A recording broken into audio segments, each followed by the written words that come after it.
एक बिहारी सब पे भारी। वैसे तो इस कहावत को यहाँ के top class IAS, IITians and IIM graduate सच साबित करके दिखाते हैं, लेकिन इतना टैलेंट होने के बावजूद भी इस स्टेट में कोई भी अच्छी इंडस्ट्रीज आना ही नहीं चाहती। वैसे तो नीतीश कुमार का कहना है कि बिहार एक लैंड लॉकेट एरिया है जहां पोर्ट ना होने की वजह से मेजर इंडस्ट्रीज स्टेट से दूर भागती है। लेकिन क्या नीतीश कुमार का यह बयान पूरी तरह से सच बयां करती है? नहीं। क्योंकि राजस्थान, पंजाब और हरियाणा जैसे और भी कई सारे स्टेट्स हैं जो कि लैंड लॉकेट होने के बावजूद भी कंपनी इसकी पहली पसंद बने हुए हैं।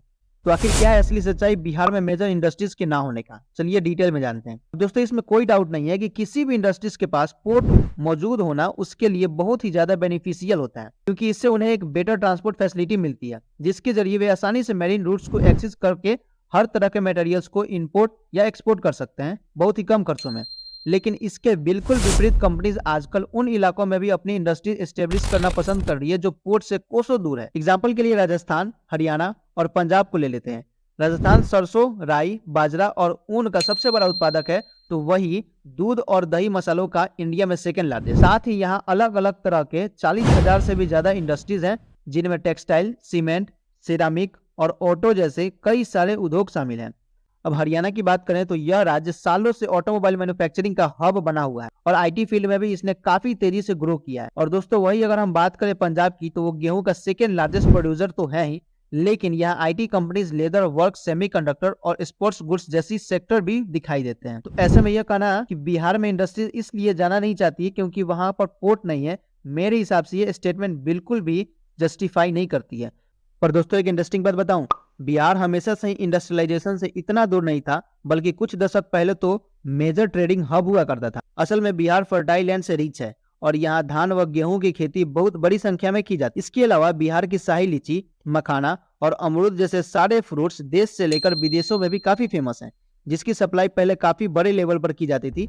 ब्रिटिश शासन के समय पटना एक मेजर ट्रेडिंग सेंटर के रूप में भी उभरा था और आजादी के बाद जहां देश में इंडस्ट्रियलाइजेशन लगभग ना के बराबर था, वही बिहार और वेस्ट बंगाल में पूरे देश के इंडस्ट्रियल स्पोर्ट बने हुए थे। एक्चुअली बिहार के अंदर काफी बड़ी मात्रा में मिनरल्स और मौजूद थे, इसलिए कंपनीज इन माइंस के करीब ही लोकेट होना चाहती थी, ताकि रॉ मटेरियल्स या मिनरल्स के ज्यादा ट्रांसपोर्टेशन में उन्हें पैसे खर्च ना करना। अब दोस्तों, क्योंकि ज्यादातर इंडस्ट्री सिर्फ बिहार की तरफ ही की जा रही थी, इसलिए उस समय के पीएम जवाहरलाल नेहरू 1952 में फ्रेट इक्वलाइजेशन पॉलिसी लेकर आए और माल ढोने में लगने वाले खर्च पर सब्सिडी देने लगे। अब जाहिर सी बात है कि सब्सिडी पाने के बाद कंपनीज को रॉ मटेरियल या मिनरल्स के लिए बिहार या इसके जैसे बाकी के माइंस वाले स्टेट का रुख करने की जरूरत नहीं और इंडस्ट्रीज पूरे देश में कहीं पर भी स्टेब्लिश की जा सकती थी। इसके अलावा जो इंडस्ट्रीज वहां पर पहले से मौजूद थी, वो भी खराब पॉलिसीज और कई दूसरी प्रॉब्लम की वजह से बंद होती चलेगी।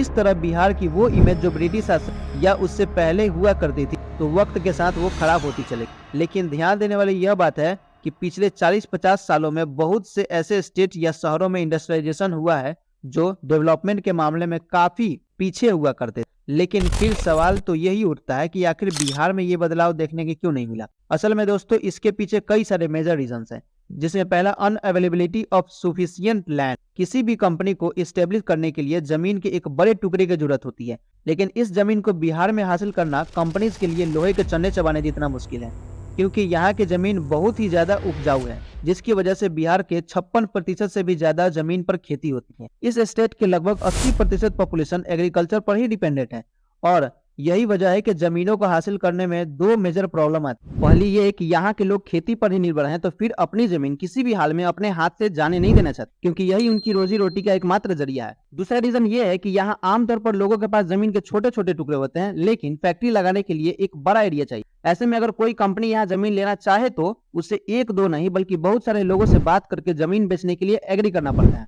अब अगर गवर्नमेंट भी किसी कंपनी को जमीन देना चाहे तो उसके लिए भी ये बहुत उलझा हुआ और मुश्किल काम हो जाता है, क्योंकि यहाँ 5 हेक्टेयर जमीन पाने के लिए 20 से 30 अलग अलग लोगों से बात करनी पड़ सकती है। यानी कि बिहार के लोगों से उनकी जमीन लेना एक बहुत ही टाइम टेकन प्रोसेस बन जाता है और इसमें कई तरह की परेशानियां झेलनी पड़ती है। बिहार में इंडस्ट्रीज के इंटर ना होने का इकोनॉमिक्स जो सेकेंड रीजन देते हैं वो है बैड बिजनेस हिस्ट्री। बिहार कुछ साल पहले तक चीनी और चावल का बहुत बड़ा उत्पादक था, लेकिन आज जैसे स्टेट के 3000 राइस मिल्स में से 2000 तो बंद हो चुके हैं और दोस्तों कुछ इसी तरह से 33 शुगर मिल्स में से 18 पर तो ताले लग चुके हैं। और यही वजह है कि 1960 में देश का 40% शुगर अकेले बिहार प्रोड्यूस करता था, जो कि अब घटकर 2% रह गया है। अब इन राइस मिल्स के बंद होने के पीछे की वजह थी करोड़ों का घोटाला और इलीगल वसूली। वही चीनी मिल्स गवर्नमेंट के जबरन कब्जे की वजह से बंद हो गई। कमेंट फॉर नेक्स्ट पार्ट और ऐसे इंफॉर्मेटिव वीडियो के लिए चैनल को सब्सक्राइब जरूर करें।